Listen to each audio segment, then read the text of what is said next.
As you can see, we're dependent upon the architectural model for quite a bit of information.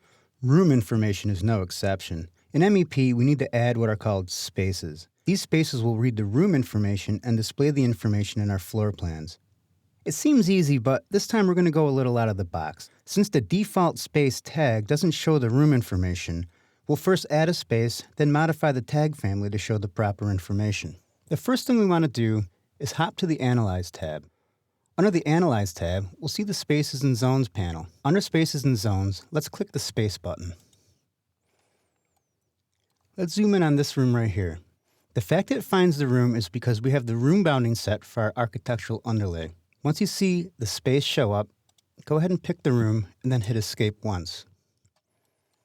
It shows up as Space 1. If you hover over this area, you'll see a little X in the background. Go ahead and select that X. Now in the Properties, let's scroll down until we find Identity Data.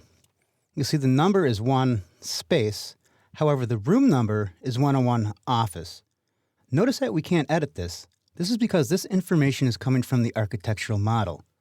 Let's configure our tag to read this information, not the space information. Hit Escape once.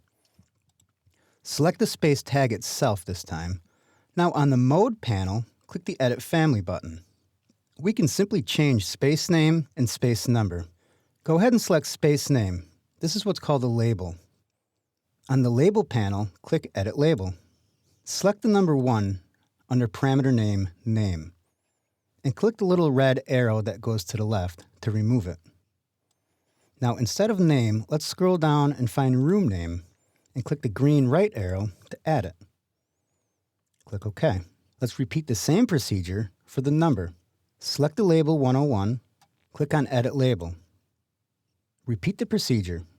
Select the 1, remove it, scroll down to room number, and let's add it. Let's click OK. Now, under the Family Editor panel, let's click Load into Project. We get a dialog saying this family already exists. Make sure you overwrite the existing version. This is going to now read the correct information. I'm going to zoom out a little bit. I'm going to start putting space tags in. Under my Analyze panel, I'm going to click Space. Now I'm going to go through, and I'm going to start to put spaces in all of these areas. You can follow along with me. Most importantly, this area here is the electrical room, and this area here is going to be our mechanical room. If you only get 2 spaces in the entire model, make sure you get those 2. I'm going to click this room and then this room. I'm just going to go through. You'll notice as I come outside here, this is actually an outdoor terrace. That means that room is unoccupied. That's okay. If something like that happens, hit Escape once, select the space, and hit your Delete key. We'll get a warning saying a space was deleted from all model views but still remains in the project. Close out. Resume adding spaces. Once you're done adding spaces, hit Escape a couple times. Hopefully, the company you are working at will have these tags all set up for you. If not, congratulations. You've now been elected the person setting up your company's Revit standards.